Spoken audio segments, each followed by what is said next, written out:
Welcome to the Monday, March 4th, 2024 Pre-Priority Setting Workshop. This meeting is called to order. Megan, could we have a roll call, please? Of course.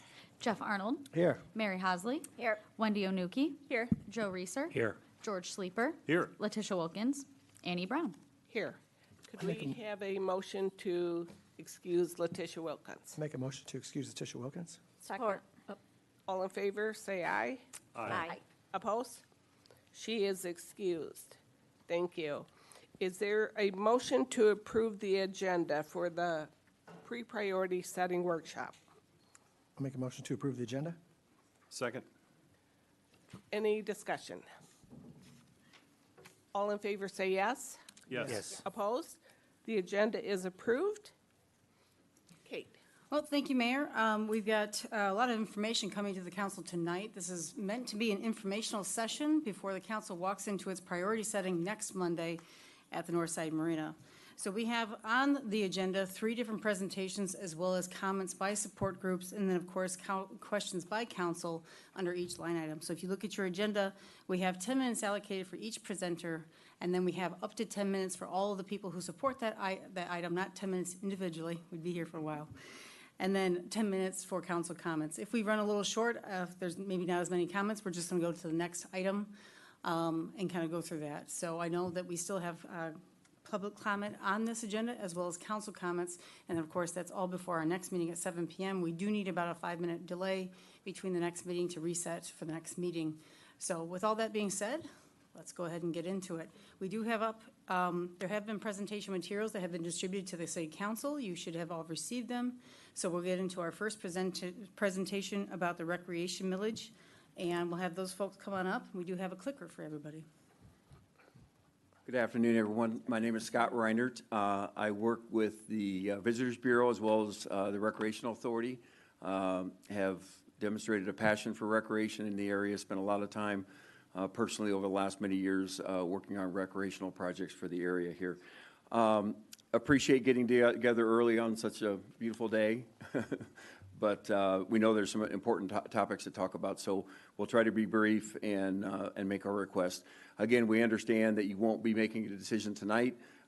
We wanted to present the topic, ask for your consideration, answer any questions you might have, and our intent, again, at the end, is to come to City Council to ask you all to approve language that would be added to the August 2024 voter ballot for the recreational millage to be voted on by the voters in our community. So without further ado, just a few slides we'd like to go through. So basically, this is from the rec plan that was adopted by the township, the city, and Shara as well. We all know this, but park and recreational facilities are important elements to healthy communities. More specifically, the foundation for our request, know that recreation, I thought this was a great quote, recreation, leisure, and sports activities play an important role in communities.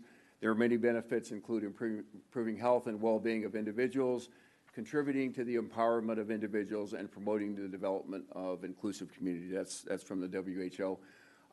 There are lots of studies. I think we handed you one, but there's many, many studies that talk about the economic benefit of recreation and trails to communities. And then finally, we believe strongly that having strong recreational assets and youth programming are key to attracting young families to the area, in addition to housing and all those other things that we know about. So as a background, you know, we're all very, very proud, and all of us should be very proud, the city, the township, Shara, of the accomplishments. There are a lot that we could have laid out. We just laid out some key ones for the city. Basically, the Northside Marina improvements, Kids Corner Playground improvements, the restroom construction recently here at Dyckman Park, the outdoor fireplace, again, recently the splash pad, the ice rink updates, all very positive. One thing I can't believe I forgot was the fact in 2019 that South Haven was named one of the first 4 Pure Michigan Trail Town communities across the state of Michigan. So very proud of that. Shara, again, has just really exploded in terms of their efforts around recreational projects. We purchased the 14th Avenue site for soccer fields. Those soccer fields have been completed. They'll be ready to play on at some point this summer once the seed all germinates, but all the site work has been done, including the sprinkling system is in place. This golf park, we put that in a couple years ago. That's been a very active site. Pilgrim Haven site improvements. The Porter property acquisition, that was just a huge benefit for the community. We did receive preliminary approval from the DNR for our grant application. We've got a $300,000 grant approved, as well as $400,000 match from the CVB, as well as the Southwest Michigan Land Conservancy. So anyway, we've got $700,000 that will go to the first phase of development, which includes a fully accessible overlook and trail system in the Porter property. And then finally, the Phoenix Street Kayak launch, that is basically complete. The grand opening for that is May 17th at 2 o'clock. We invite you all to join us for that. That'll be the ribbon cutting and kind of official opening, so that's exciting as well. So a lot of great things going on there.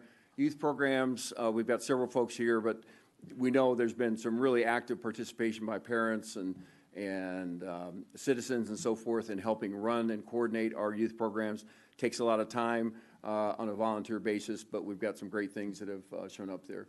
And then partnerships, you know, we've done a great job leveraging assets. We've gotten a lot of matching grants from the DNR, a lot of volunteers, a lot of partnerships and so forth. The money that was raised for the soccer fields was done privately. All of the work for the disc golf park was done privately. And so anyway, we've got a strong history of getting things done in the community. However, as always, there's significant challenges. Just laid out a few here in terms of the city.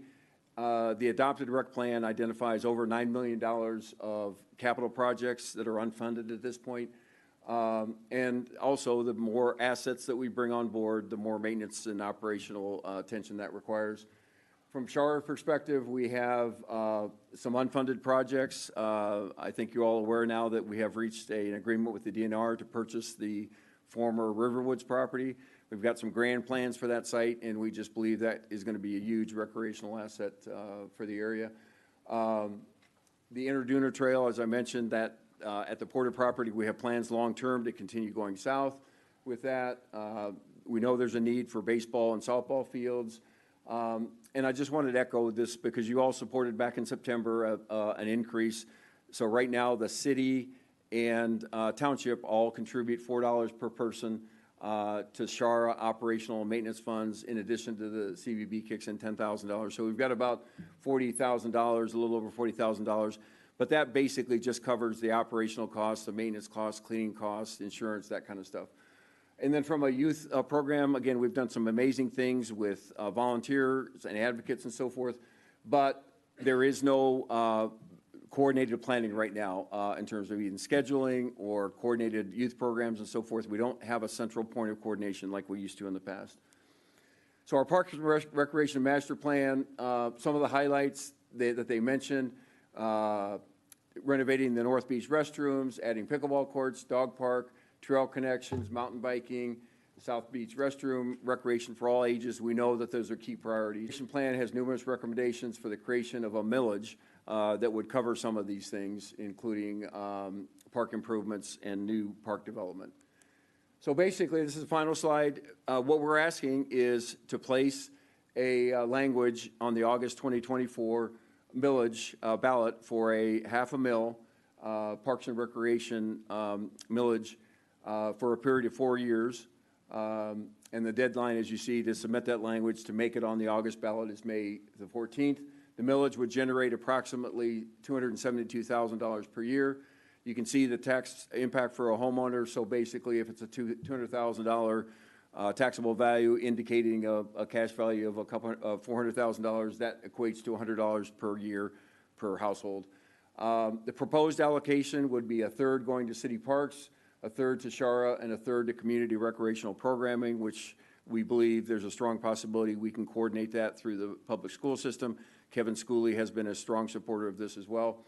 The funds would be invested in maintenance of existing facilities, in applying for local match grant opportunities, and then funding for recreational youth programming, as we discussed. So finally, again, what we're requesting tonight for future consideration at a future council meeting, we'll be coming back to ask for your consideration to allow the language to be placed on the August 2024 ballot for voter consideration. So Okay, so with that, I will ask for additional comments from our friends here, and then we'll be happy to take any questions. Thank you. Thank you.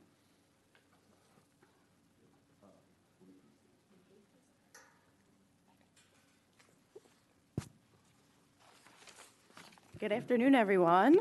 My name is Jen Sistrunk. I am a Shar board member, as well as the executive director of the South Haven Van Buren County Convention and Visitors Bureau, as well as a South Haven Township resident.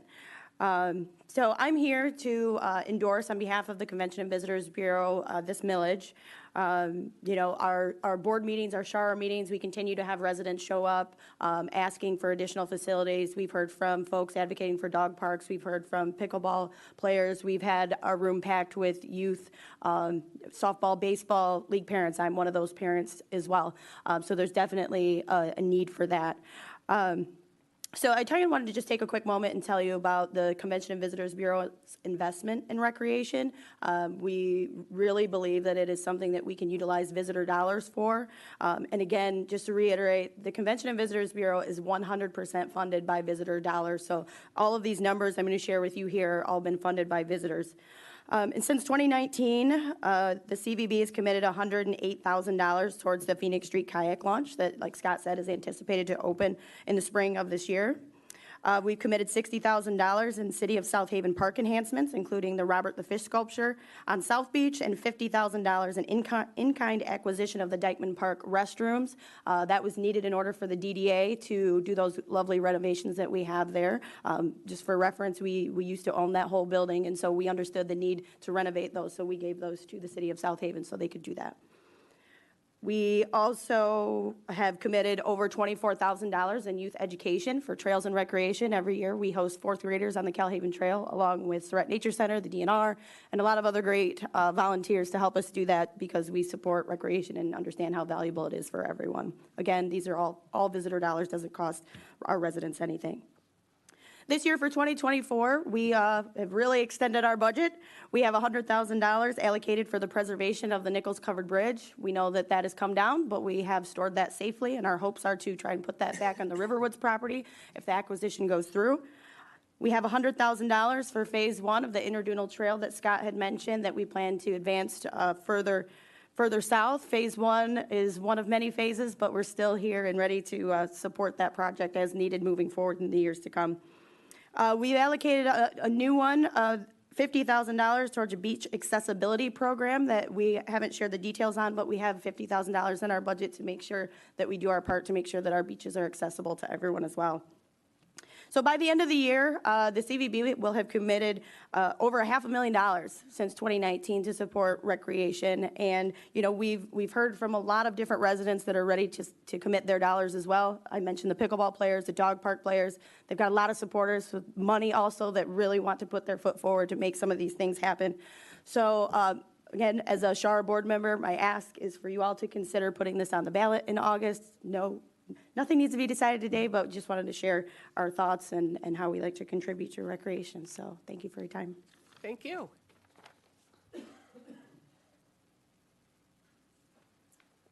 Good evening. My name is Brian Dissette, 401 Pearl Street. And my ask to the council is very, very simple. Put this onto the ballot. Shara, you have a variety of folks here representing various recreation providers. We're willing to do the work. We're willing to knock doors. We're willing to go out and convince community members that this is a good investment. For the council, this is a relatively low work item for you all. This is one, you just place it on the ballot and tell us to get busy convincing people that this is the right investment. I'm a parent of 3 kids. All 3 kids are doing sports throughout the year. And I can tell you, as someone who's traveling across Southwest Michigan, we're falling behind. And we've got to do better if we want to convince working parents to be here. And it is something that I live every day, and I would encourage you all to come down in the next month and see what the fields look like. It'll be a beehive of activity. And something that you'll see is young kids having to stay very late because we have limited space. That's true for baseball, it's true for softball, it's true for lane time in the swimming pool, it's true for just about every sport that we have going here. And I would encourage you, if you don't support it, that's absolutely fine. but don't kill the ballot request. Allow the voters to make that decision. I thank you very much for taking the time to consider this, and I look forward to seeing you all at the baseball, softball fields in about a month. Thank you.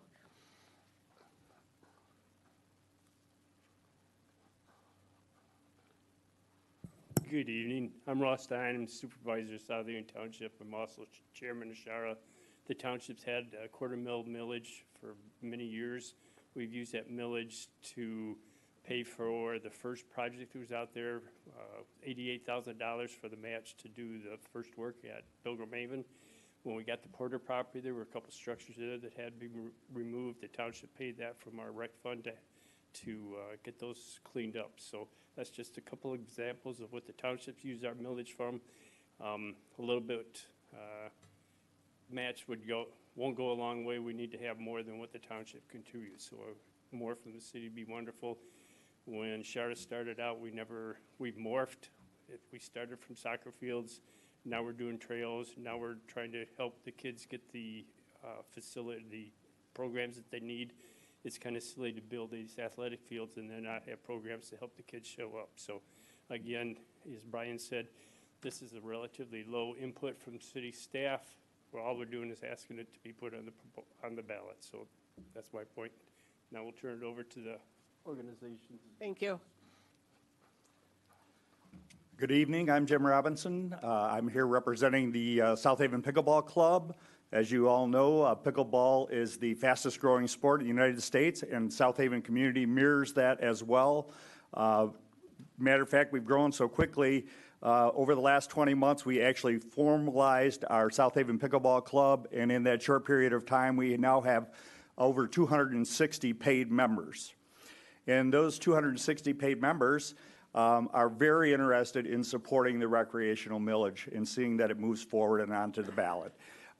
Irrespective of the fact that the pickleball club actually benefits directly, that's not our issue. Our issue is we are very supportive of recreation in the community. I think you saw that in the Parks and Recreation survey results as well, that the pickleball club is very interested in seeing growth in this particular sport.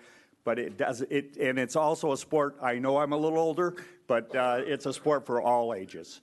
So with that, we ask that you consider putting this millage proposal on the ballot in August, and we will put our 260 members behind your efforts to see that it does pass. So thank you very much. Thank you.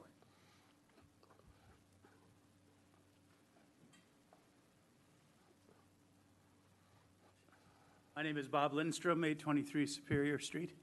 My family and I moved here just over 30 years ago, and we've been residents of South Haven all of that time.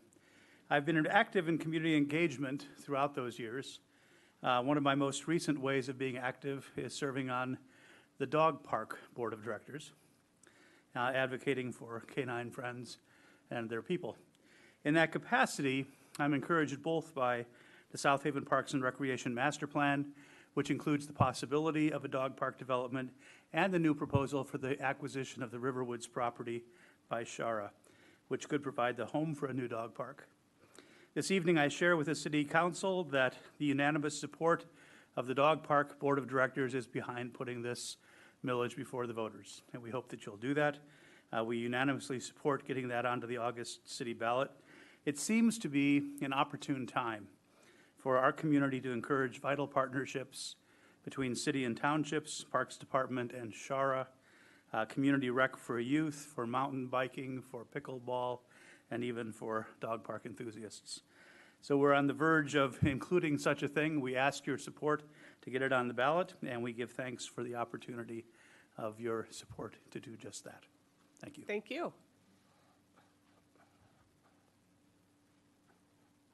Hello, my name is Aaron Presley. I'm the president of South Haven Junior Youth League, township resident. I have kids in the program. I can only wear one shirt, but I'm also the president of Rocket Football as well. And I mirror Brian's many thoughts on the need for expansion, a municipal park. We have continued to grow every year, and it's always a struggle finding room and time, sharing fields with the high school and both programs. Youth baseball, softball, we hit a recent record last year, 377 participants. And as exciting as that sounds, we secretly are you know, we kind of want them to slow down because we can't accommodate all them. We had to make changes to Pee Wee, for example, so they could all play a game each day. But we desperately need more space and a place to call home and not share with the school. And I feel the numbers are only going to increase like they have been in the past, but both boards unanimously support the proposal and wish that you would put it on the ballot. Thank you.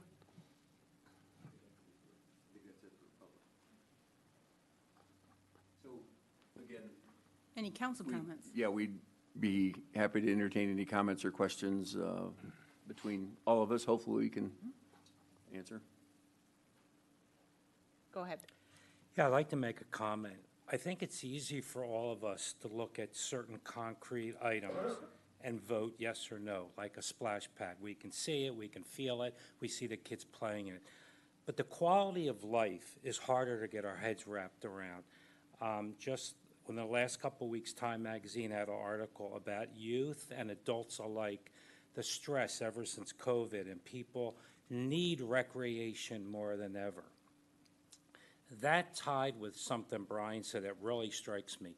We talk up here about affordable housing and creating more housing for our community and attracting young people. Well, one of the things that really attracts young people, and Brian made it clear when I talked to him, and as he's saying tonight, is that recreation does bring families, especially younger families, but it's all families. Pickleball, I started playing, and it's all ages, and I'm amazed by it. And it's rare a month goes by, I don't have a resident come up to me and talk about wanting a dog park. So I think you put all this together, and I do think recreation is not this fuzzy thing. It is a concrete thing that I think our community needs. And if we want to be competitive with the other communities when this power plant gets done, we want them to come here. We got to handle the issue of recreation. So it's an easy decision. Let the voters decide and put it on a ballot. Thanks. Thank you. Mary? Yes, thank you. Yeah, it does hit on many items that people have raised and that our parks program have identified. I'm curious, so with millages, there's always some of it is potentially diverted to the DDA, BRA, and LDFA.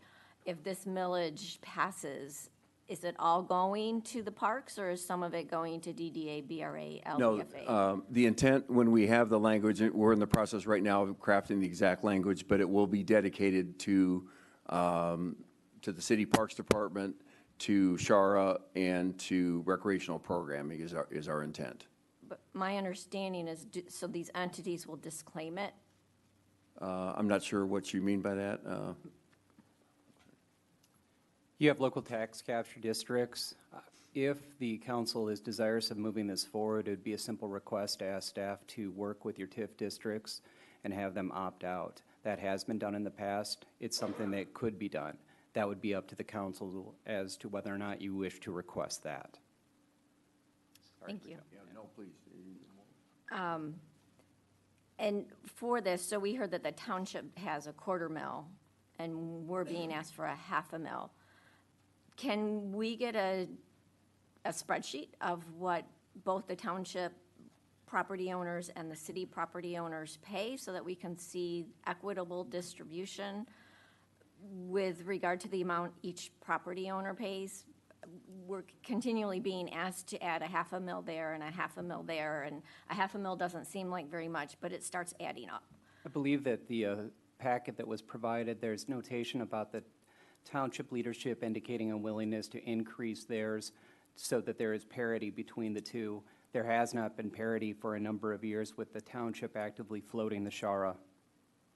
But I'm asking to see a spreadsheet of all of the millages for the city of South Haven. So that would come from staff, so that we can see how the additional cost burden to the property owners is. I'm not sure if you're making an ask to staff or to the volunteers sitting in the room. That would be from staff, that when it comes back, I would like to see a distribution so that we can see Okay. the overall tax. Yeah, the Impact. 272,000 referenced here did come from Michelle at the city staff. So, but the breakdown, yeah, of the millages, we don't have that. It's, We can provide those millages to you that are in the city millages. Thank you. We hear, it's not uncommon for us to hear people are leaving because they cannot pay the taxes. And so this is just another layer that's added. I'm not saying it's not worthy, but it would be nice to see the full impact of what our current millages are when they expire. And definitely the acceptability of DDA, BRA, and LDFA to opt out so that the full millage goes to the recreation. Go ahead. Thank you for all the information you gave today. I am wondering if there's been any discussion about a community center, which could be between the city and the township, like a collaboration or potentially just in the city, but that could be supported by a millage like this. So I'm not sure who would answer that.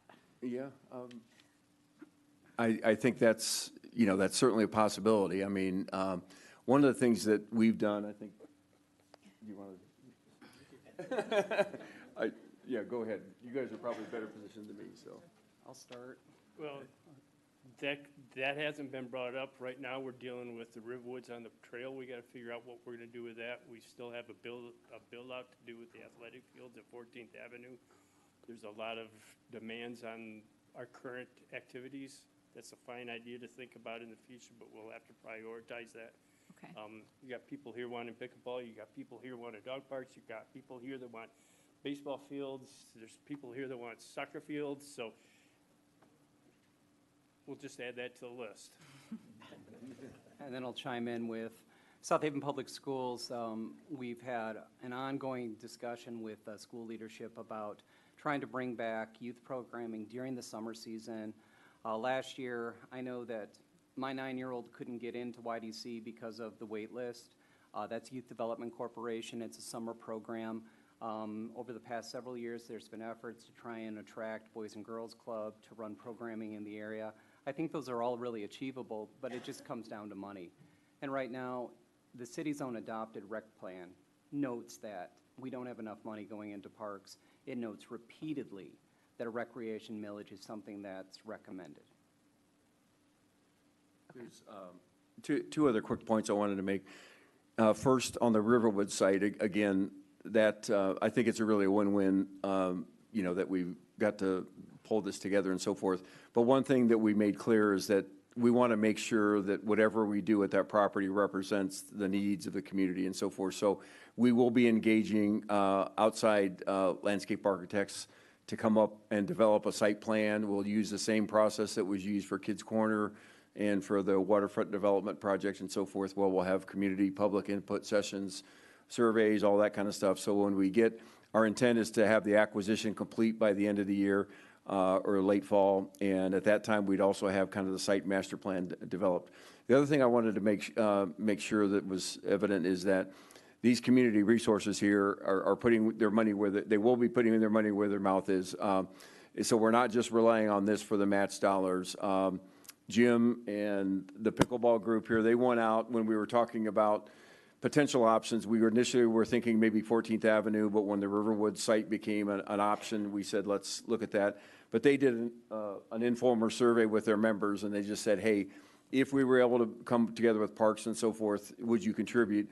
And I think of the 260 members, correct me if I'm wrong, Jim, but you had like 80-some members come back and say it, and it totaled over $130,000. So again, that's just a starting point without firm commitment. So there's money out there. Pastor Bob, his group will be out there raising money as well. So we're not going to just rely on this to do everything. There's a lot of interest in supporting these projects financially as well. So, Thank you. Council, any more comments or questions? I know for one, think this is an exciting project, and I know you didn't have time to talk about the effect that recreation has on economic development, but I know Rock and Road Bike Store has seen just a huge increase in business since COVID, and I really believe that South Haven can become a recreation mecca. So I think it's great. One quick story on that, and I know you got a busy agenda, but before we did the disc golf course, there wasn't a shop in town that carried any disc golf supplies. And now you find it at Walmart, you find it at Meijer, you find it at the bike shop. You find those supplies everywhere. And so it's just one example in my mind that, you know, Right. if there are those assets there, if we have a ton of pickleball courts, everyone's going to be carrying pickleball supplies more than they do now, so. Right. Thank you. Thank you. Okay, thank you, Scott. Thank you, Shara Group. So we will go ahead and ask Mr. Benjamin to come on up.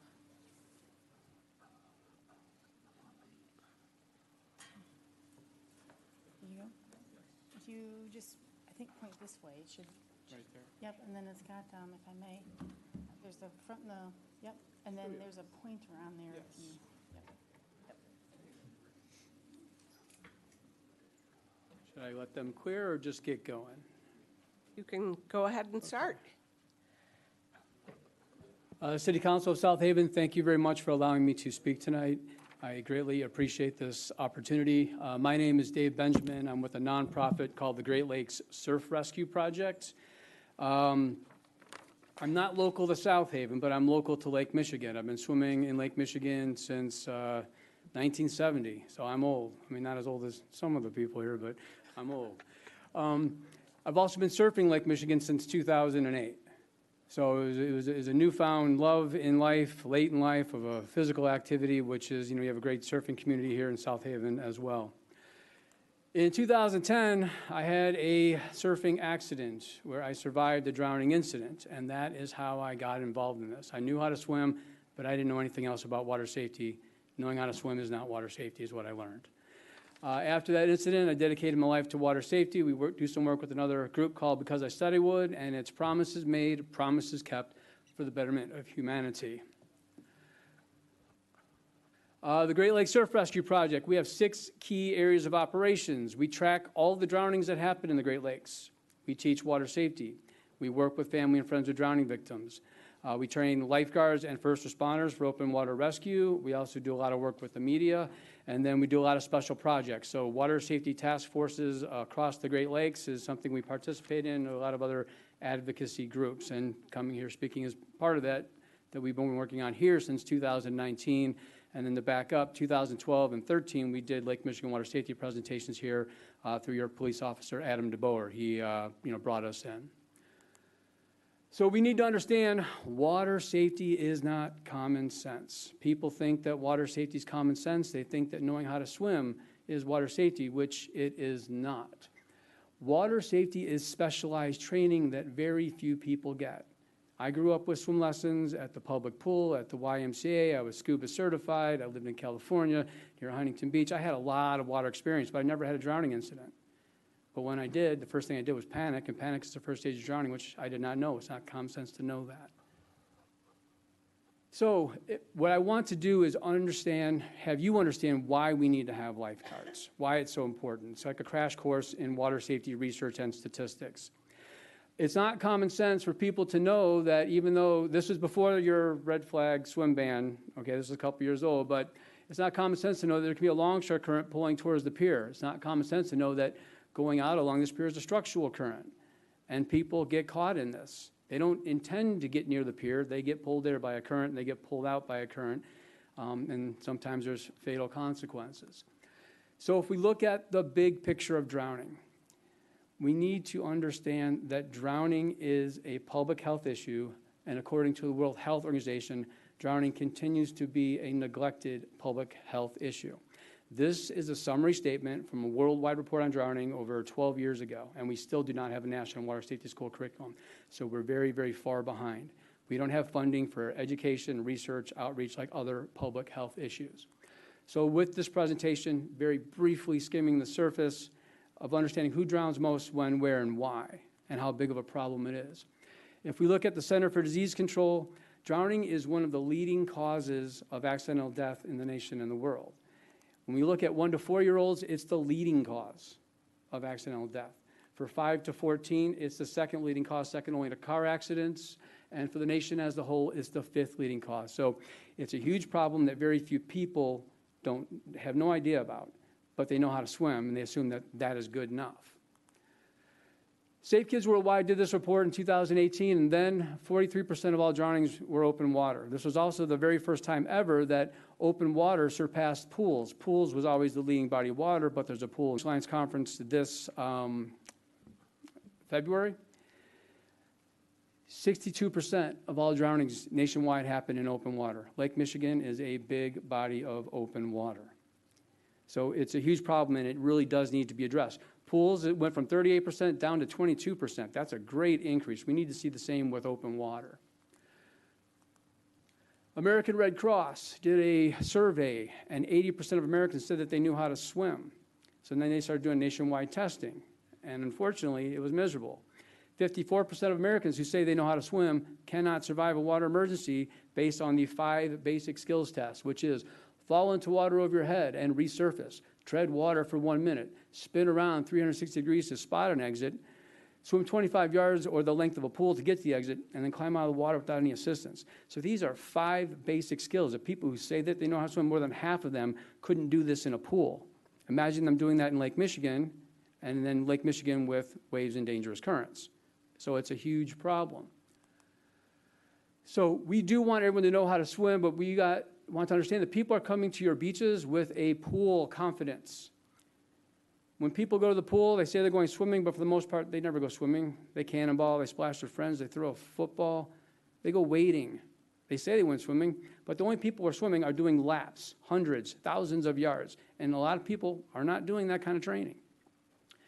They don't understand that when they take their pool confidence and come to your beach, you could have winds and waves and dangerous currents. You could have cold water fluctuations that drop 10 to 30 degrees, which will impact your swimming ability.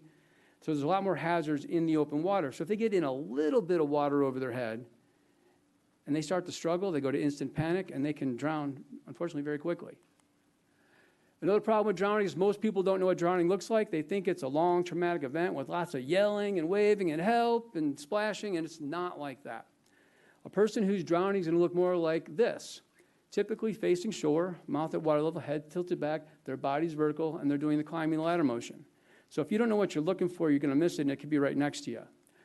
This is what drowning looks like, and she was eventually rescued. She was swimming off of a boat. This person was also rescued in a pool that was drowning. This person was rescued in Grand Haven. There's a man in the water right here with a life ring going out to get her, but she's got this posture picture perfect. Mouth at water level, head tilted back, and her body's vertical. She was also luckily rescued by a surfer. We need to understand that if a person is actively drowning, they will submerge in less than 1 minute. 1 minute.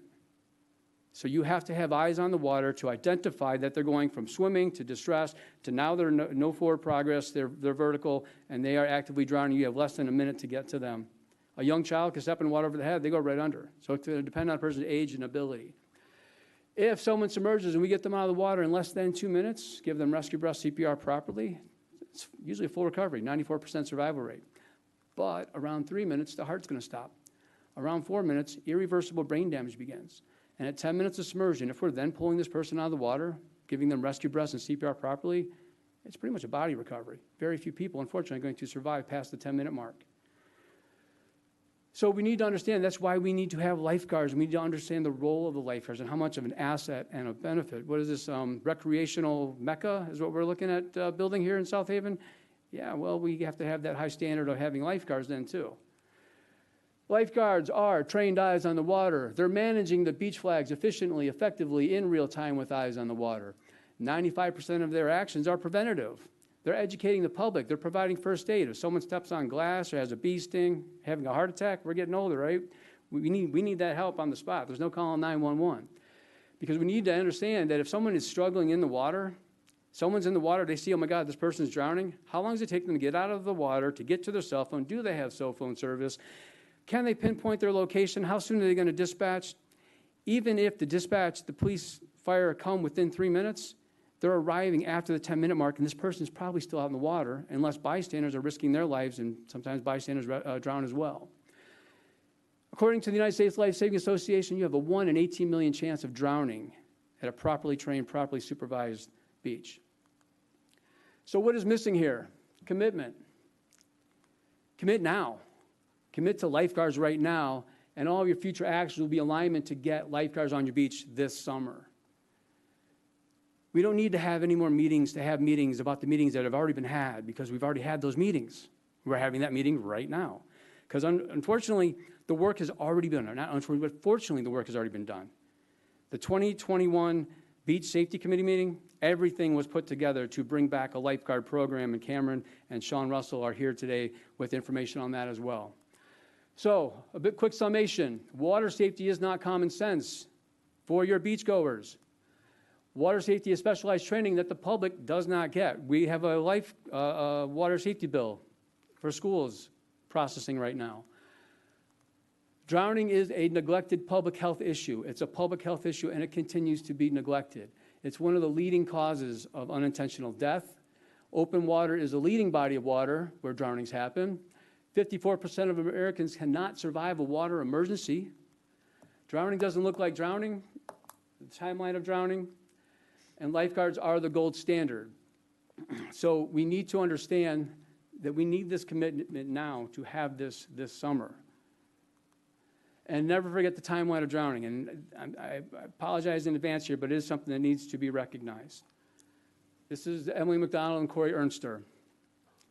Corey posted this photo on Snapchat, and less than 15 minutes later was the first 911 call that bystanders are pulling a person out of the water. They were minutes away from surviving this incident, but there was no one to recognize that they were in trouble. There was no one to properly go out into the water to make the rescue. And then when these vacationers pulled people out of the water, they weren't properly trained for CPR, because you have to do the rescue breaths and the compressions. Drowning is a respiratory emergency. You must do the rescue breaths. The American Red Cross, American Heart Association just upgraded their standards, 5 rescue breaths, 30 compressions for a drowning victim. So we must do this, because I would rather remember them like this. And I'm local, unfortunately, to family members of drowning victims here in South Haven, as well as many other communities.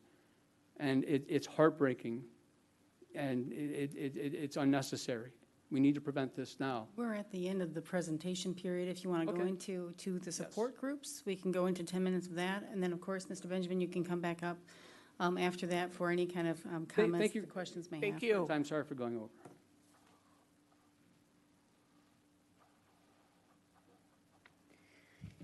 Hey, everybody. Heather Welsh Johnson. I am the Executive Director of South Haven Ambassadors Program in Education. I've talked to you guys all many, many times about my feelings on lifeguards and about what we're doing with beachside education here in South Haven. So I wanted to really quickly address a couple of issues that I hear from beachgoers while I'm out on the beach. There are 3 total that really stick out in my mind. The first is the liability concern. If you look, the state of Michigan follows governmental immunity laws that provide certain protections to governmental entities, employees, and volunteers.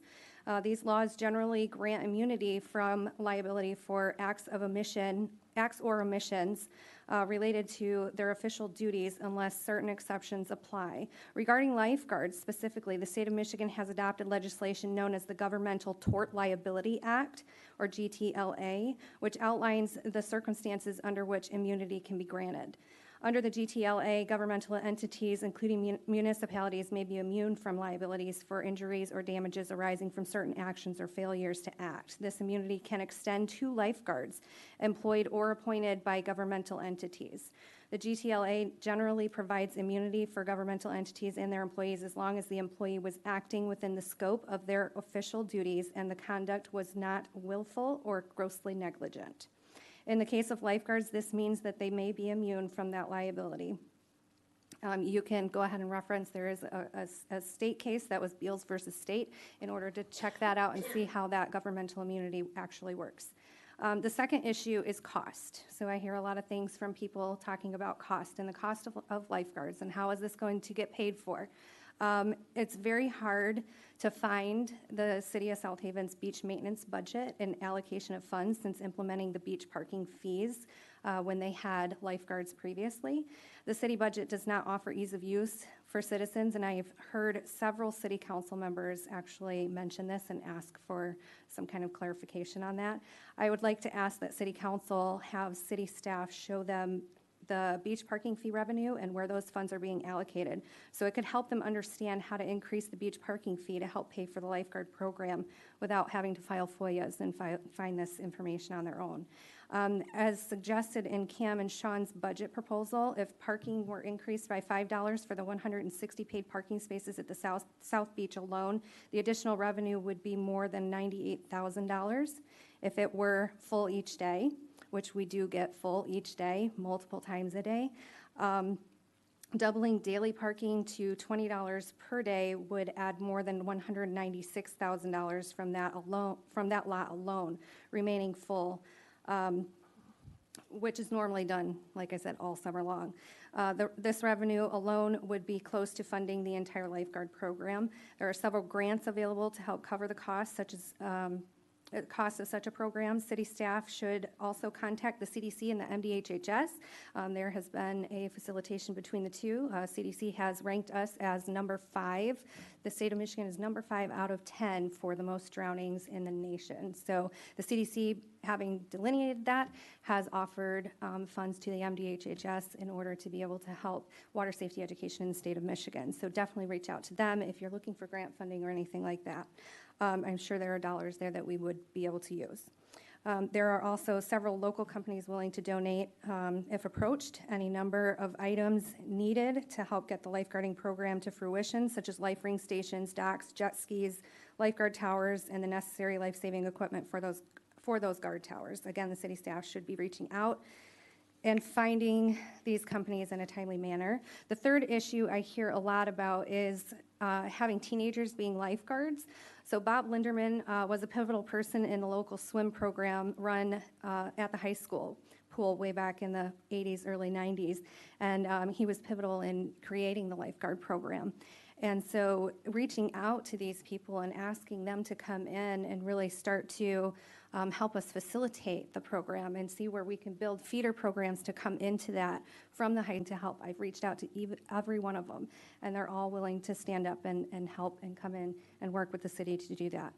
So to further strengthen our case, I would like to highlight the International Surf Life-Saving Association, or ISLA, an organization that specializes in training lifeguards effectively, can train a lifeguard in just 3 days effectively. So reaching out to them and asking them to come in and help, that would be a great resource.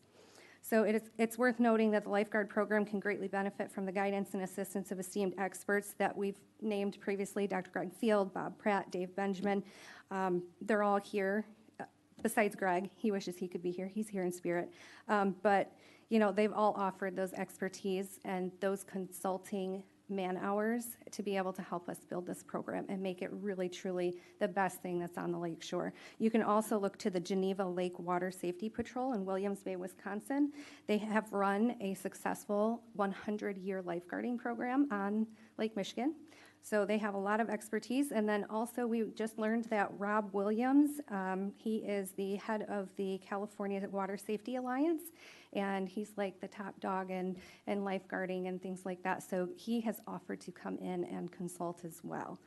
So to provide direction and support to Kate and the dedicated city staff, I recommend that City Council furnish them with a complete list of necessary research collaborators and resources to explore for potential funding opportunities. Not more meetings. You should all have the data and information at this point. We've been working on this for quite some time. I know I'm new to the scene just last year, but you guys have really been doing the work for far longer than I have. So set clear timelines for each step of the process, as Kate mentioned in the February 5th, 2024 City Council meeting. This will enable her and her staff to efficiently carry out her responsibilities and with clear goals and make that meaningful process. Give her what she needs. You know, In conclusion, I want to emphasize our commitment to providing you with in-depth, comprehensive, and suggestive solutions for the lifeguard program should sufficient time and attention be allocated. Additionally, we would be more than willing to collaborate to develop a viable Plan B if we cannot get lifeguards on the beaches this year because of timing or training or what have you. We would be more than willing to talk about a viable Plan B for you guys. But now is the time to really take action and to really set this as a goal on your priorities and make it happen. So thanks for your time. Thank you.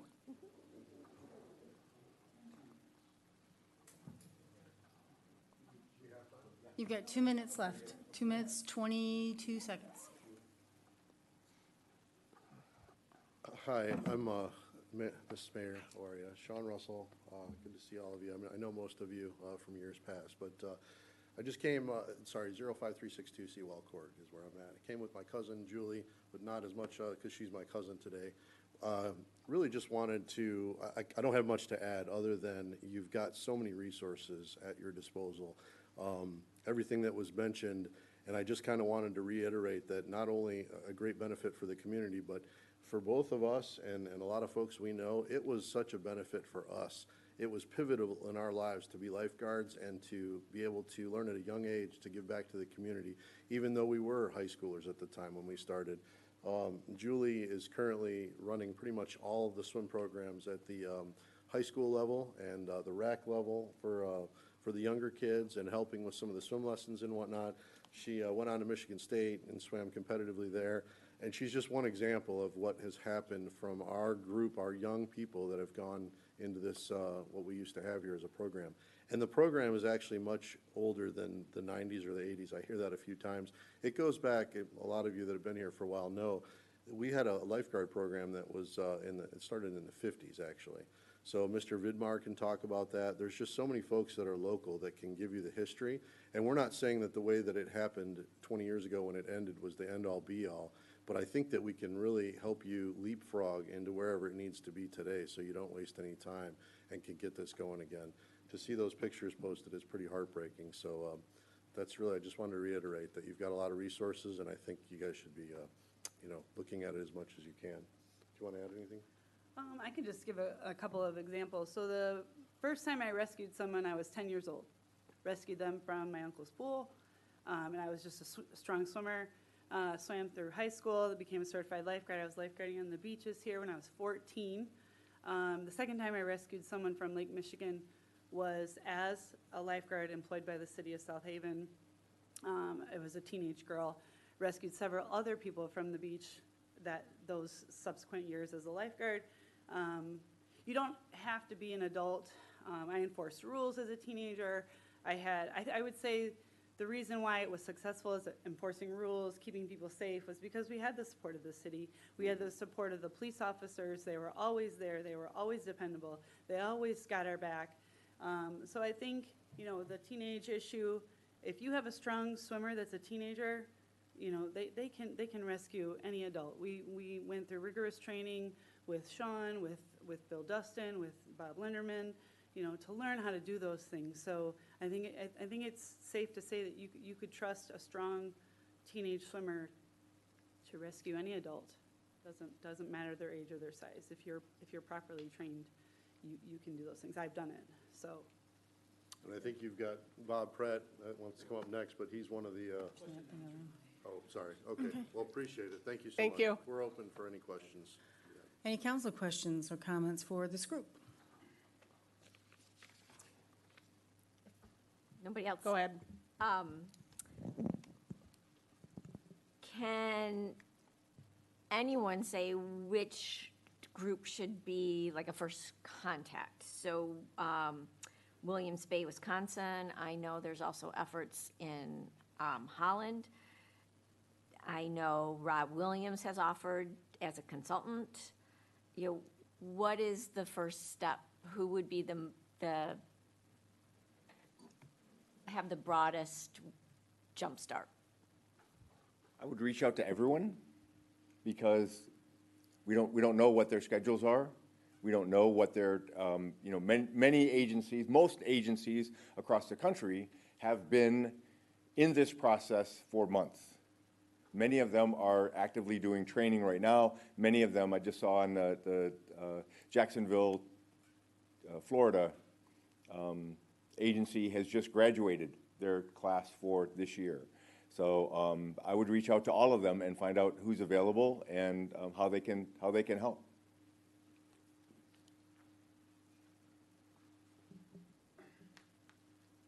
I would recommend having someone local, like Heather Johnson, be like a point person who may be, the lead person if she's up for that, and available for that. The Surf Rescue Project is always available, so we can assist with this as well. We've worked with USLA, he's ISLA, but Bob, you're the Great Lakes Vice President of the USLA. So we have these contacts, especially through national conferences as well. So it's really phone calls and emails, and we'll just map it out. Is there any other questions? Kate, so I know you've been making phone calls, and you had mentioned you had gotten the name of someone in California. Was that Rob Williams? Have you spoken with him? No, I talked with Justin McHenry. Okay. But what he did group is- reference the city of Carlsbad, which we have not made contact with. Okay. What was Justin's last name? McHenry.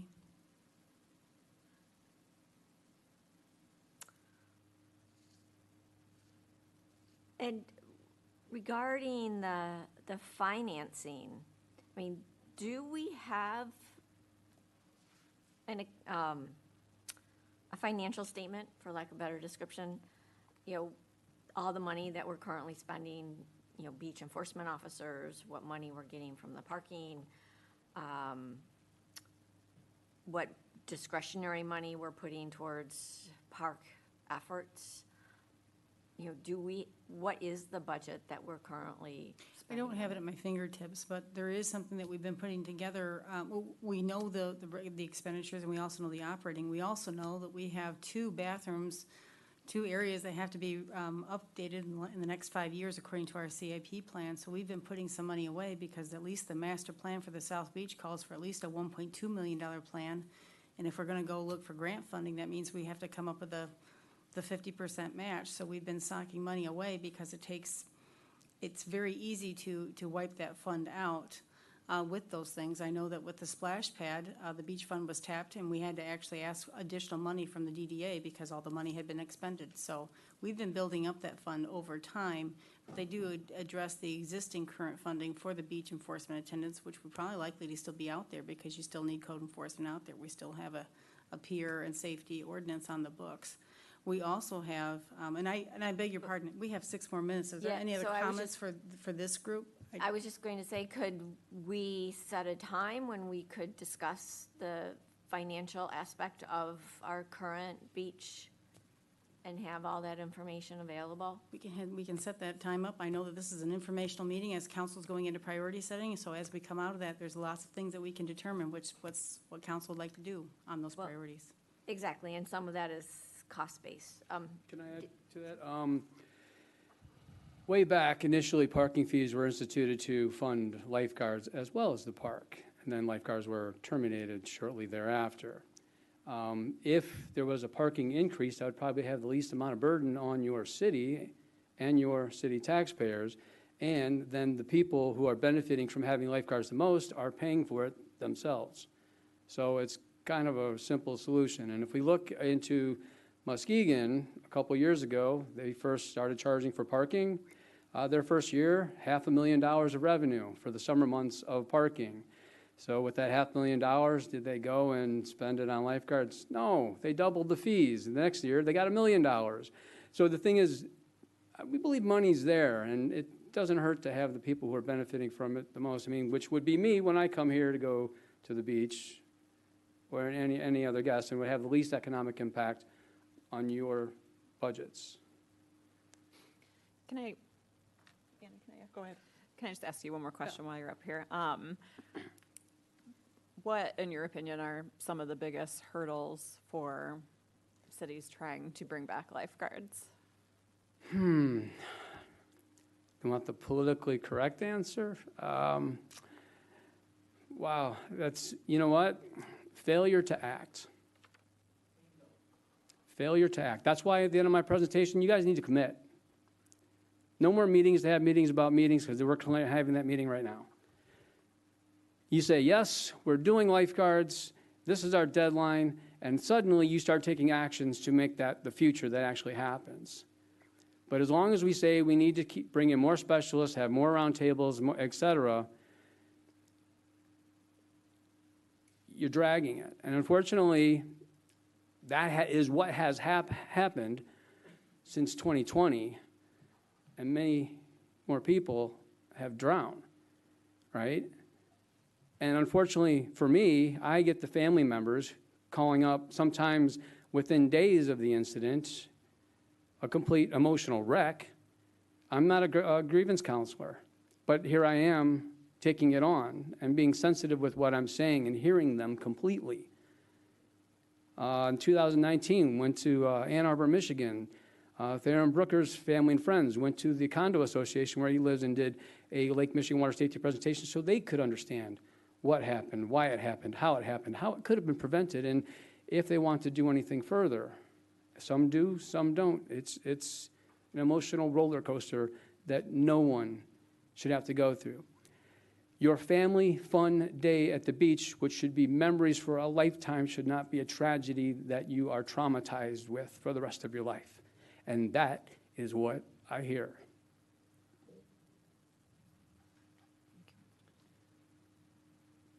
Are there? I may be wrong, but it would seem like there's got to be some towns, either in Michigan or somewhere in this country, take the East Coast, New Jersey beaches, where they have lifeguard programs, where they have all the work done, they have them operating. Could we get an idea how they run it, how much it costs, and liability? Because that's the three things. Absolutely, and this is the thing. Sean and Cameron have already done that for your city. Let's look at lifeguarding in general. It really hasn't changed. You have a hat, sunglasses, suntan, sunscreen, a whistle, a bathing suit, an elevated chair. We're not coming up with rocket science. We're coming up with eyes on the water, people who are physically fit, actively trained, properly supervised. 95% of the work is preventing accidents from happening. Recognizing before it happens. If this person continues to drift towards the pier, they're going to be in water over their head, and then they're going to be going out along the pier, right? So the lifeguards are the most efficient and effective management system for your beach flag systems, for keeping people off the piers, for watching your swim zones. I'm not saying every square mile, I'm saying North Beach and South Beach, not every beach, but you need to give the most populated beaches the most protection. 1 minute. Because we should consider there should be a higher duty to protect the people who come here, because they come here to go to your restaurants, to your retail stores, to your gas stations, to your grocery stores, staying in your short-term rentals or your hotels. Okay, and they're coming here from around the country. They know how to swim, but they have no water safety competency, period. Okay, and that's what we know is coming here. Go ahead. You talked about the pier and the structural currents. What is the safe distance for swimming away? I mean, the safe difference that you should put in the buffer between the safe swimming area? I believe it's 100 feet is one of the standards. Oh, your time's up. Okay. Thank you. Okay. We're going to the last group here today.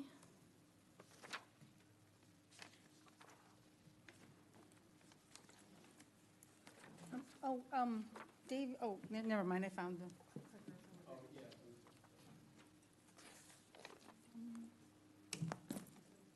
Kim, there's the 2 books there. Oh, yeah. I know. Hello, everybody. Thank you for having me here today. I am your regional pirate, And I want to thank you for your service. I really appreciate you doing what you're doing, so thank you all. I am the Executive Director for the South Haven Region Business Hub. Our mission is clear and simple. We want to be, South Haven Region Business Hub wants to be the place where entrepreneurs want to start and grow. And before you, I put 3 pieces of information. One is our goals. I want to read that to you, and it's probably going to be the last thing I read. Our goal is for the South Haven Region Hub is to increase equitable opportunities for all entrepreneurs, but our primary work is to eliminate racial disparity in business revenue and entrepreneurship to create long-lasting businesses that generate wealth here in the local area. One of the things we know in starting businesses is that 50% of businesses fail in their first year. Our goal is to help them make sure that they can be past that first year by giving them the resources that they have the opportunity to do that. We are not economic development. We are, our target audience is those who are between aspiring entrepreneurs and those who have 25 to 50 employees or less. So when I started my first company, we didn't have the resources that larger organizations have. So we help give them the resources to help them get to that next level. Typically, your funding institutions do not start or help startup organizations. They do not help help fund early growth organizations. So we're there to help give them the resources to help them grow. We have 3 a series of programs. One is our Growth Series that helps organizations in the 3 years and above areas. We have a Startup Growth Series, and we have roundtables. So I apologize, I'm a little bit nervous. But our major thing is we want to provide resources that help businesses here in the local area grow and provide them with the resources that help them get to that next level of wealth. So I want to share some of the stories that I think that are most important. What the U.S. Census Bureau tells us is 64% of all jobs are created by neighborhood businesses, yet they receive less than 19% of resources available.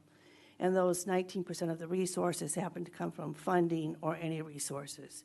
And here in South Haven, that is, when we say neighborhood businesses, those are everything under 50 employees. So they don't receive any of the funding or any of the mentoring resources that might be available. So those people are struggling for where do I go? Where do I get? And who can help me to that next level? So that's what we do. So when somebody's looking for, how do I find financial resources? So one of the things that, so some of the stories, and I'm given the opportunity to share some of these, so everybody knows, maybe you do, maybe you don't. But Sam Dustin, she's our local tattoo artist here in town. She wanted to grow her business, and she couldn't because she's in a studio that only allows her to have 2 tattoo artists. So the bank told her to come to us to help her get into a larger facility. She goes, I don't know how to build a business plan. They want me to build a business plan. So we went over to the Flying Saucer, we sat down, and we're going, okay, tell me about your business. What do we need to do? How do I build? She says, I need 3-year projections. I don't know what 3-year projections are. Okay, tell me about your business. We sat there and we're playing around with her computer, and we built 3-year projections. What's your cost of goods sold? I don't know what cost of goods sold are. Okay, let's suppose your cost of goods sold. So we helped her build her 3-year projections and a business plan. She now is in a new facility, has the ability to hire 9 artists. She currently has 4, all right? And one of them came from California, one of them came from Grand Rapids. So she's here now with the ability to hire 9 additional people. And now that she understands how to build profitability and cost of goods sold, she's also bought a house. So good for her, right? One of our other people who went through our startup series, and from that startup series, there's multiple different stories, but he was a migrant worker. He grew up in a car, and he says, I want to do this. I'm going to start my own company. He now has his HVAC license. We helped him build a business license, helped him start an LLC. He's now 2 years old, his company is. We helped him get a truck, because nobody's going to help him get funding, right? He now has 7 employees, 2 apprentices, and 2 young children that are eventually going to go through our school systems. So these are the kind of resources. Most of you know Arul and Monique Crowley.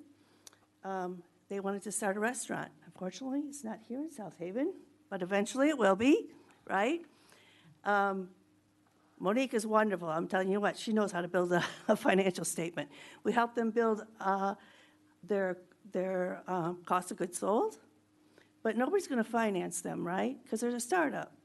So we helped them find the right financial institution so that they could then get the financial support that they needed to help build their business. Now, how does that help here in the local community? These people, probably not today, but here in 3 years, 5 years, these are the future of our community. They are the people who are going to support our communities going forward. They're the ones who are going to be building our recreational areas, right? Maybe our lifeguards. They're the ones who are going to be sending their kids to our schools. They're the ones creating our generational wealth going forward. But they're the ones we're helping to support with our resources that we know that we can help do, that we help build them on. But we need our ask is for the dollars to help us, to help them get where they need to go. So that's what we're asking from this council here today.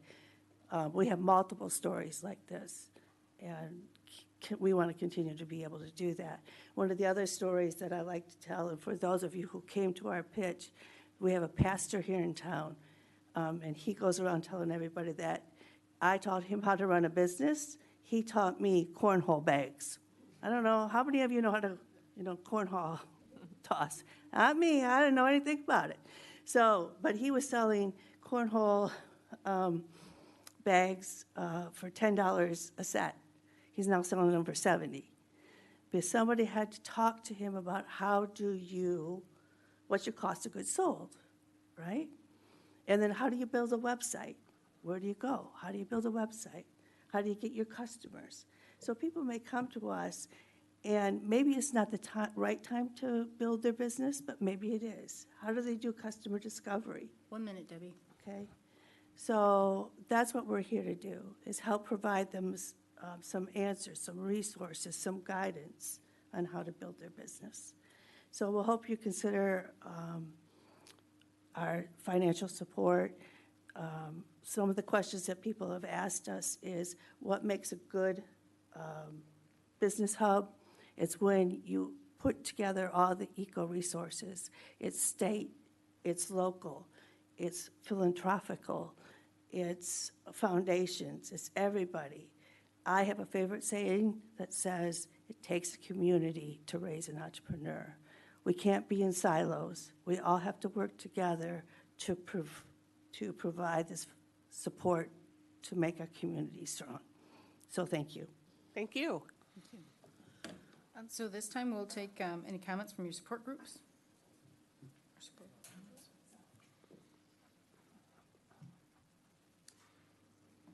Hi there, Mike Neese. I reside at 509 Fruit Street. I want to talk about the Business Hub, but first of all, I want to remind you that we're here because you invited us to be. And I don't mean this meeting. I mean the South Haven Regional Business Hub. We are an outgrowth of the Economic Development Strategic Plan for South Haven. In one section, talking about weaknesses and opportunities, they talked about the lack of entrepreneurial spirit, aspiration in the city of South Haven. They actually called it anemic. I was shocked when Jim did put his statistics together that since 2010, we have steadily lost businesses in South Haven, small businesses, not growth. We've lost them since 2010. Part of the solution that Jim pointed out is we needed something like SCORE to fill that gap to help our entrepreneurs with the support, the mentoring, the education. And he happened to know someone that ran the SCORE organization out of Benton Harbor in this area, Debbie. And Debbie knew a bunch of us that happened to work under her in SCORE, and she said, come on, let's go. Let's get this started. So first of all, I want to acknowledge Debbie's work, and it's been amazing. But now I want to tell you our dilemma. Our work has been done mostly on a volunteer basis. We don't mind. We're all committed to our community. We love to share our skills. But it costs money to do this, folks. Even simple stuff like printing materials on your own home printer for the classes. By the way, we have Jeremy here with us as well. Jeremy worked some magic, making sure we had not only a place to present our workshops, but we also have a dedicated space out at the college, and that's been greatly appreciated. We have had support from the community. We've had several of our local businesses support us in terms of sponsoring some of our meetings.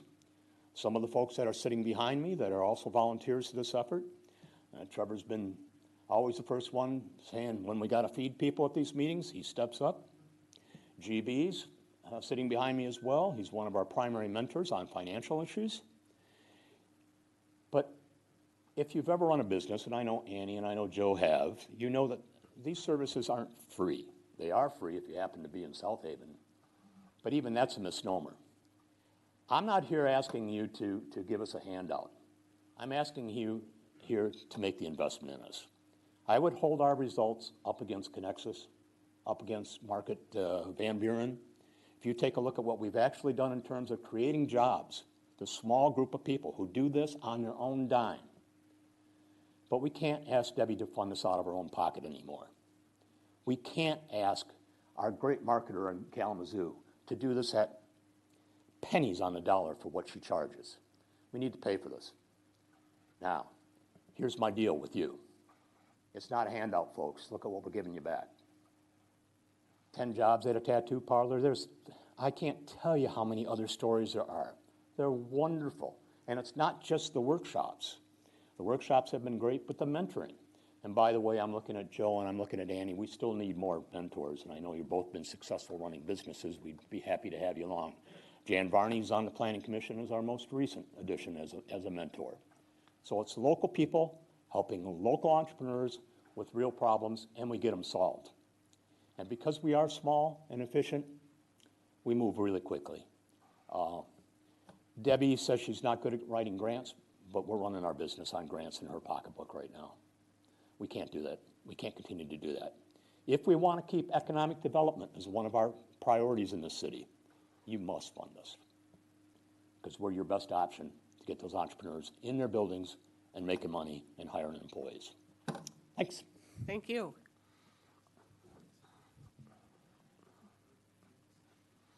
Hi there, everyone. Jeremy Burleson, 05160 County Road 687, South Haven. Thank you for having me. Thank you for serving. I appreciate all of that. I just want to echo some of the things that have already been shared. When we look at what happened after COVID, and we looked at how we utilize our space within the college, I'm sorry, I'm sick, so it's, sorry. We look at how we utilize our space within the college. One of the things that we wanted to make sure that we brought in was an incubator space, an availability for people within the community to be able to use the 9 years that I've gone through here, even working with K-12. We get a lot of people that come in and they have these grand ideas, and they're phenomenal, and they could totally be worked out. And I'm always behind them. I'm like, yes, let's do this. We've got kids here that can do that. They'll run it. They'll be amazing. But then after that first pitch, they're done, and I don't hear from them again. And so I have to reach out and I go, hey, what happened to this idea? It sounded great. What happened? Nothing. Crickets. But then when Debbie calls me, she's like, hey, Jeremy, we've got an opportunity to use some of your classrooms. I'm like, that's phenomenal. Let's do it. We've got students, and Jeff knows this. We see students that come through the classroom, they can't necessarily fit into that pigeonhole that we put them in with the economics and the government that we teach them, because they have the grandiose idea of building a business. And they're able to do that, but they just need that little bit of help, that little bit of knowledge that I can't provide that. But we have a group of people that have volunteered and said, hey, listen, we want to provide that for the community and for the people within the area. And so Debbie reaches back out and she's like, hey, Jeremy, like, I pitched this to you. Like, what's happening with the space? Can we use this room? 100%, let's do it. Then all of a sudden, somebody knocks on my door and they're like, hey, Jeremy, we want to do a Shark Tank pitch. Can you help us out? I'm like, well, sure. All of the other stuff had already been done. She had worked with the people to try to build these businesses. The group had sat down with them. And you see on these pictures, all the people that you see in those Zoom meetings, they have actually sat down and they've utilized their time already to help people create businesses within the community. And we've sat on these councils and we've talked about how do we make South Haven better. One of the things that we always talk about is bringing businesses to the community. We do talk about housing, we talk about internet, we talk about the other things. But we have a group here that is ready and willing and has already shown that they can do this. And they've backed it up with their work and effort. To be able to say we've got community members, we've got young adults that want to live in this area, that want to grow and thrive in here, and they want to build a business within the area. They've shown that they can help build them. They're already here. All we have to do is help support it.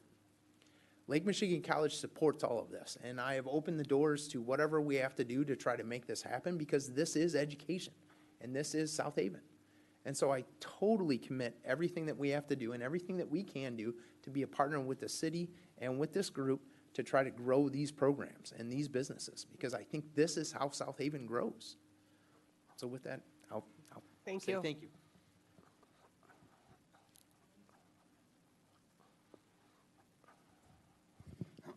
Trevor Brooks, 559 Phoenix. So I'm part of Debbie's planning team, and watching her go to work and stuff, incredibly impressive. But I kind of want to talk about something that's slightly a little different. One of the things that we talk about here in the city, and you know, Joe just mentioned it an hour ago, the attraction of young people. And I've actually done quite a bit of research on that topic. And there are tons of different types of surveys done to, it's like, what is the things that people care about? Which I find kind of interesting with the topics of this particular meeting. Because the number one thing when you're trying to attract millennials and stuff to your towns, the things that they look for first, number one, recreation. The fact that we have the lake and we have the trails and we have, and you know, the meeting, this topic earlier, recreation is the number one thing that people look for. It's not housing. Number two, safety. Safety on the lake is probably one of the number one priorities that people would care about. And you know what number three is? Actually, number three is kind of interesting. It's hubs, business hubs being the number one. 1 minute. You have 1 minute. The business hubs, the fact that when young people come together, they want to come together, they want to work in groups and stuff and understand how they can, you know, further, and business hubs is a necessary entity if you're going to try to attract young people. So with that, thank you. Thank you. Anybody else? Okay, well, we got 30 minutes left, and it looks like they're done with their time. 30 seconds left. Thank you, Jeff. It's a misnomer there. I guess then we'll just go ahead and proceed to public comment. Public comment will be limited to 2 minutes. Oh, questions from council. I beg your pardon. No problem. I did put city council comments after public comments. But no, for We're them. still, thank you very much. I am out of it. So city council comments, yes, my apologies. Any questions? I have a question. Wendy? Did you want? Okay, thank you. I had two questions. One is about the service area. If you could just define that a little bit. The regional business hub, so we cover all of Van Buren County. And we actually were grassroots in, I gotta look at my notes and if I can read them. We became grassroots in 2022, and at that point, majorly, it was funded by myself. In 2023, we were an LLC, and in 2024, we became a 501c3. So, and now we do have a grant that we're hoping to get that money shortly. It's through the MEDC. So we're hoping to get that funded, but it actually had to come through Can-Do Kalamazoo because unfortunately, Van Buren County is too small to receive a grant through the MEDC. Yeah, it's another story. But anyway, we are too small. So that grant is coming through Can-Do Kalamazoo, which is a hub that I started in Kalamazoo. So fortunately, we are getting that funding. We are looking through other municipalities in the Van Buren County. They're all excited to hear what we're doing, but once they heard I'm also looking for funding, crickets. So, but we'll continue to pursue them. We are looking at a grant through Kellogg Foundation. We're also looking through a grant through the Upton Foundation and a couple other grants that we're looking for funding through. So does that answer your question? Yeah, thank you. And we are actually, because we are a 501c3, looking for a community fundraising campaign that you'll be hearing about shortly, like in May, June. Joe? Yeah, question. When I started my business 30 years ago, I had worked for a Fortune 500 company, so I had all that structure, but I didn't know how to start a business my own. And I remember the community college, and the reason I bring it up because we have a community college. But back then, Kalamazoo Community College had a course on entrepreneurship. Yep. And I remember they taught us how to write a business plan. They taught us how to read financial statements, create them. They taught us how to hire, fire, what you can and can't say. It was a great start. And I'm just wondering, does our community college have any plans to do something like that? And then I have a That's second- actually what the hub does, yes. We do that. So and I think the biggest thing, what we wanted to make sure was that this is what this group is trying to do. So we don't have it on the books right now to say that LMC has this course to offer as credit bearing, could transfer to another institution, but that doesn't mean that we can't build that. And what we're displaying right now is we have the ability and the curriculum and the instructors to build it already. So it's not something that we just don't have it on the books right now. But that's definitely something that we could totally do with our students coming in. Because like you said, what a great way to start doing this. And actually, what's interesting, and I'm glad you said that, Joe, what's interesting is Prince Covington also owns Moveports now. He's one of our clients, and he used to teach entrepreneurship over at Andrews University. And he said teaching entrepreneurship and living entrepreneurship is completely different. He goes, being awake at midnight thinking, oh, am I going to make payroll tomorrow? Is completely different than going through and understanding cash flow. So, yeah, that's one of the things that we do, is teach, writing the business plan, but also we've walked in those shoes. That's why we could use you as a mentor, Joe. So one other question tied in with that. So I remember doing that. But as my business was growing, I remember below me in the building, there was a young woman who was successful as a insurance agent. Right. And one day, and she and I would work till 11, 12, 1 in the morning, because I remember always saying to her, if you need someone to walk you out to your car, I'll be able to do it, because walking out at 1 o'clock in the morning in an empty parking lot is a little scary. But then I noticed a couple of nights she had a man walking out with her. So I talked to her the next day. What Kalamazoo had, and I don't know if they have it, but they had an organization, I'll just call it the Leadership Group. And Right. it was a group of successful, retired business people Score. that you could call, and if they had an expertise in your Score. type of business, I remember him being in there and teaching her. Yep. It was probably SCORE. I was the executive director of SCORE for 10 years in Kalamazoo prior to starting this here.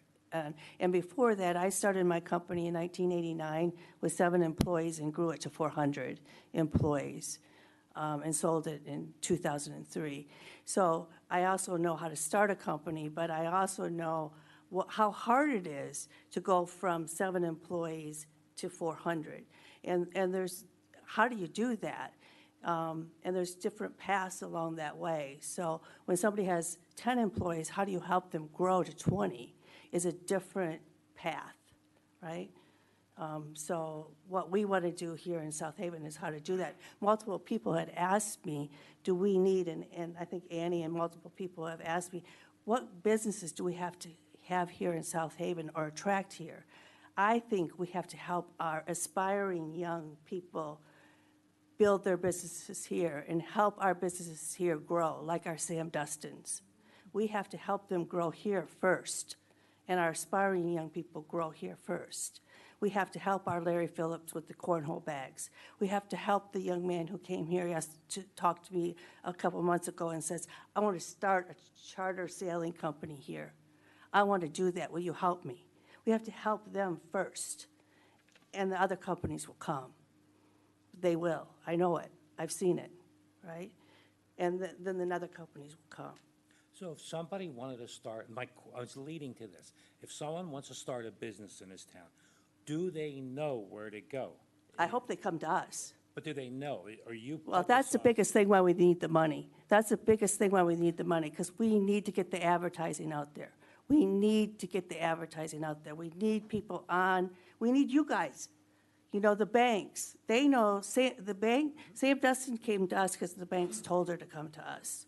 Sherry Seston, who started a bed and breakfast, came to us because the banks told her to come to us. So we need to get the advertising out there. That's one of the reasons why we need the money. We've got lots of wonderful volunteers, but unless the message is out there, they don't know to come.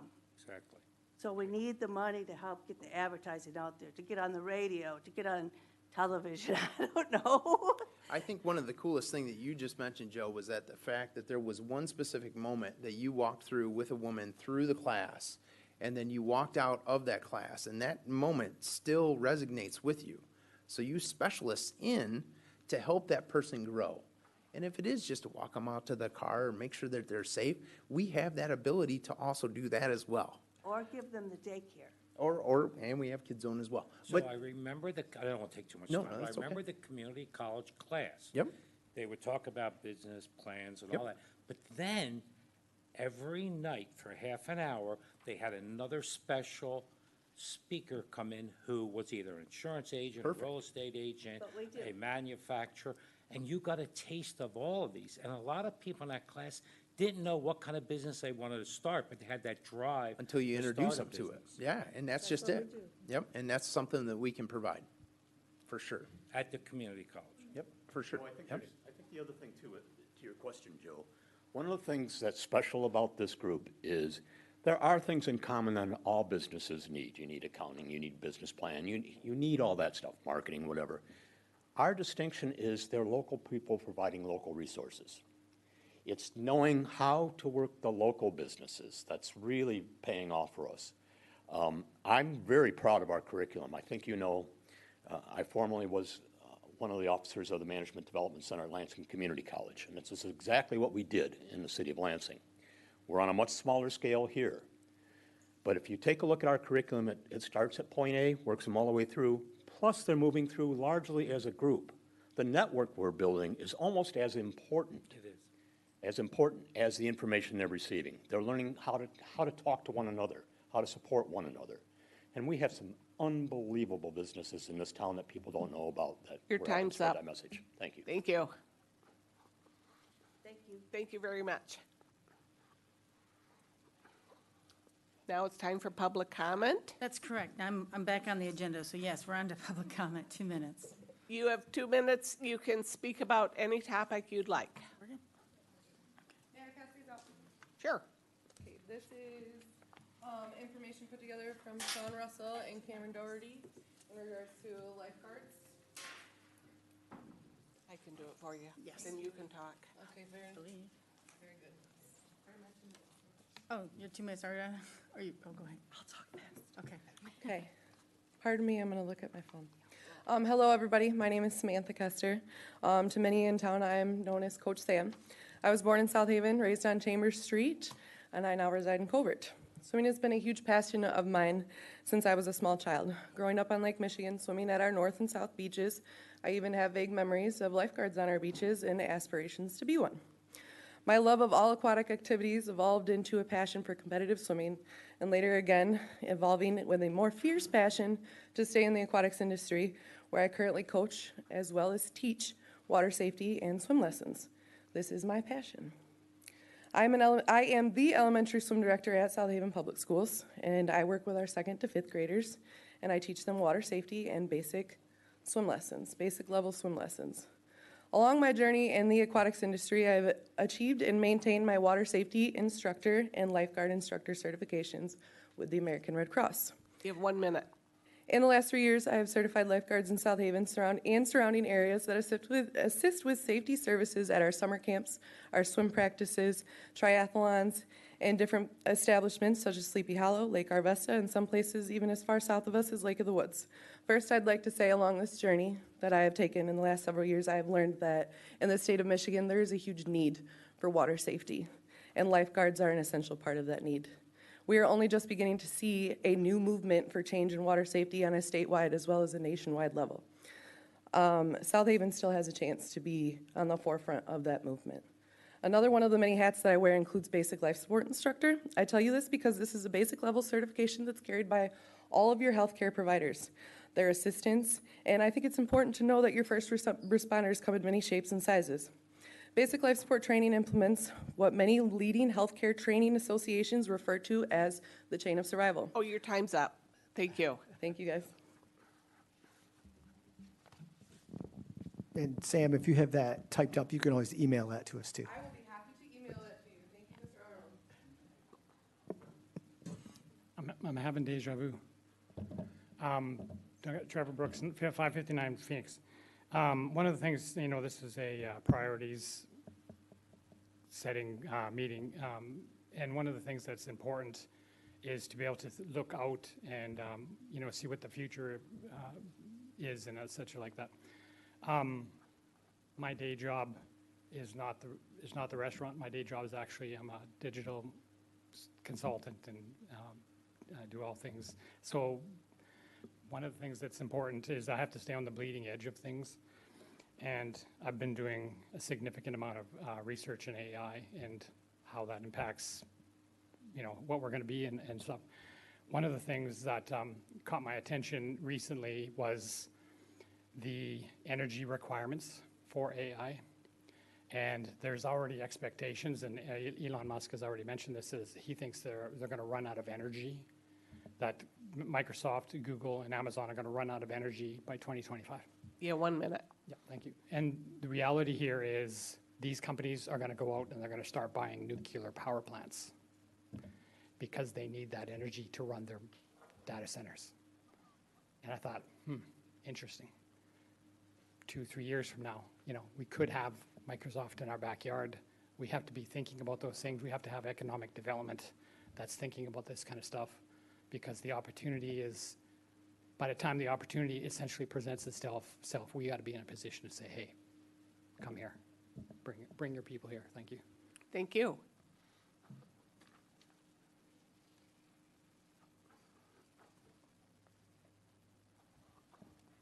I wanted to add to the answer that you questioned before, like where do we start with this?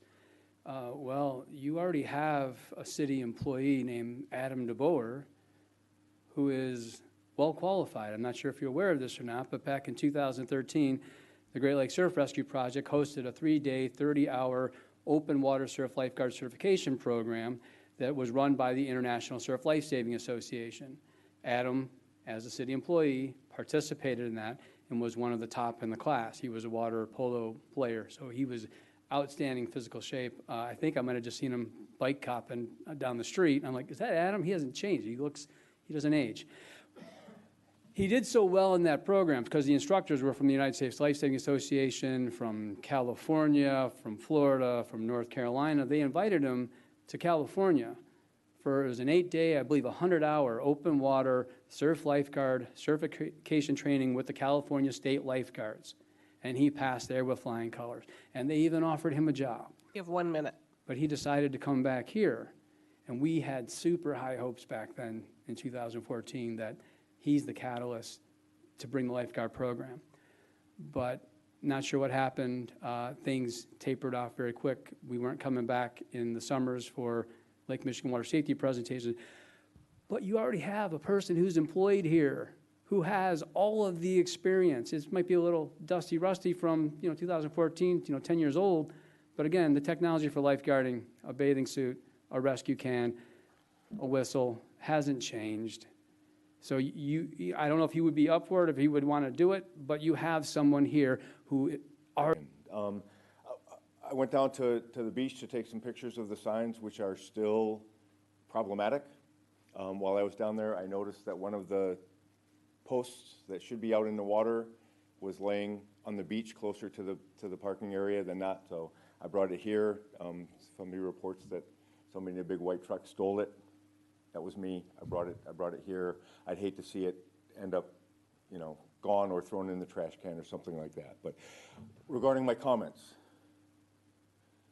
next week you're going to be talking about priorities. Pickleball courts are great. Recreational activities, dog parks are great. Business hubs are great. I want to end with a quote from Thomas Jefferson. "The chief purpose of government is to protect a life. Abandon that, and you have abandoned all." Thank you. Thank you.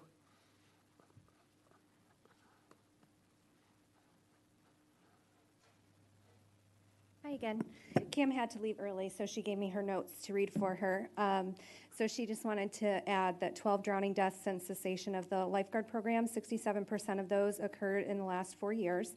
Our first responders are, through no fault of their own, are not in a position to rescue. Rescue efforts are often led by unqualified beachgoers who are risking their own lives, as evidenced by the drowning death of Anthony Deal, who drowned attempting to rescue his 7-year-old nephew from Texas. For the most part, we are not losing locals to drowning deaths in Lake Michigan. Although 80%, a study was done by Greg Fields that showed just about 88% of those who did drown in the Great Lakes are Michiganders. So we are working on our Bill 736, which spreads water safety education in all schools in Michigan. So if you know any senators or anybody like that, go ahead and give them a call and support the bill. A lifeguard's primary goal is to identify unsafe swim conditions and keep swimmers out. The misconception is that if we have lifeguards, we'll be sending teenagers out into dangerous waters. 1 minute. To rescue people who should have known better. Lifeguards also identify swimmers in distress when swim conditions appear to be safe. Jasmine Patterson was lost to drowning death on a green flag when only a trained lifeguard could have, or who happened to be passing in a only a trained lifeguard who happened to be passing in a boat recognized that she was in distress. That bystander was able to pull Jasmine from the lake floor and get her to shore, and I actually spoke with a family member of hers. I was out advocating, handing out brochures, and I handed one to him, and he said, "Oh, do you know about Jasmine?" And he told me that they had actually gotten her to shore in just enough time for her to say goodbye to her family. So it does happen on green flags as well. So just consider that when you're making your decisions, please. Thank you.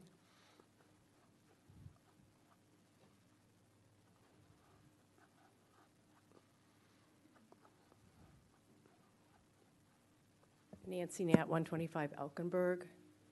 We're a passionate group. I think everyone sitting up here would agree. We've been up here pleading, begging, with ideas. Tonight we've solved most of the issues that I think you have had questions with. Please, please, let's get lifeguards on our beaches. Mary, you asked, who should we call first? I would suggest you call Michigan City. They just posted their lifeguard applications, and they're offering starting pay for lifeguards $27 an hour. I'd like to know how they're funding it, and I think the fire department's in charge of it, and that could be another avenue for us to go.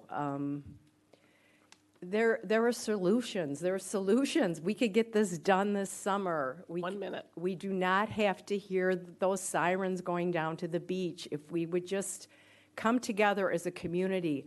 I can't believe all the help that around the state, around the country that are willing to help us. I just think this could be a premier program in Michigan. You all could take pride in it and make this work, and we could all come together and feel good about something, saving lives. What is more important? It's more important than anything else I can think of that we are trying to accomplish here. So please, please, please come together and let's get this done. Thank you. Thank you.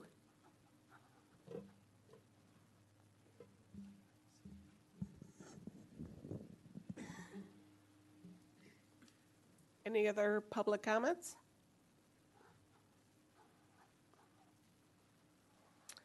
If not, if there's no other questions, this workshop is adjourned. We got council comments?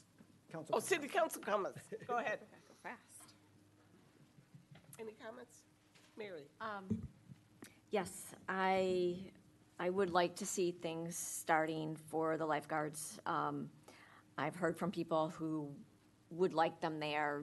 They don't like the sounds of Shays and police having to run down there and wondering if it's death, recovery, or survival. I would like to set a definitive date when we could go through the budget to see what funds are currently for beach-related matters and how they might be put towards lifeguards. I appreciate the beach enforcement officers are also for parking and things like that. No, they're not, but. Oh, okay. But I would like to find ways to establish who's doing what and what funding is going and what discretionary funding there is so that we can get something going. And I know we have our priority setting meeting. I don't know how quickly you can get it together, but I would like to have, would like you to say by when you could provide that information to us, and preferably within less than 2 weeks, if that's feasible. For the millage, I would like to have definitive clarification from the DDA, BRA, and LDFA if they would opt out. So that whole millage can go towards the rec. And looking at other ways to do that. And I would like to have a group meeting with Debbie and see, what exactly she is, how we might be able to assist her with advertising and things like that. And other ways we might be able to network to help her out, because I do hear from people who have benefited from her services and those who volunteer with her also. Any other council comments? George? There's been a lot of good information presented today, a lot of strong arguments for everyone that was here. I just want to remember the way this works is first we set something as a priority, and then we ask staff to start doing things to support that. So that's it. Right, thank you. Did you have? Yeah, my comment's quick. I just thought the 3 presentations were excellent. I found them informative, helpful, and puts me in a better decision to pick priorities and make better informed decisions. And I think that's what we need. Thanks. Jeff or Wendy? Jeff? Yeah. Go ahead. I just also wanted to thank everyone who presented and spoke about the topics that were listed today. It was really informative, and I am happy to support all of them at different levels, but I do think lifeguards are a priority that hopefully our council will agree when we're setting our priorities in the coming weeks. that just, it feels so important to me to get that addressed. That's all. Thank you. Jeff? And quickly, yeah, Recreation Village, easy, South Haven Business Hub, easy, lifeguards, yep, should be easy. It sounds like it's gonna be a priority. And when we get there, I just have questions for city staff, but if it makes the list, then I'll ask those questions. Thank you. And my only comment is thank you to everyone who presented. I appreciate how prepared you were and your passion too, so thank you so much. Any other questions? If no, then this workshop is adjourned.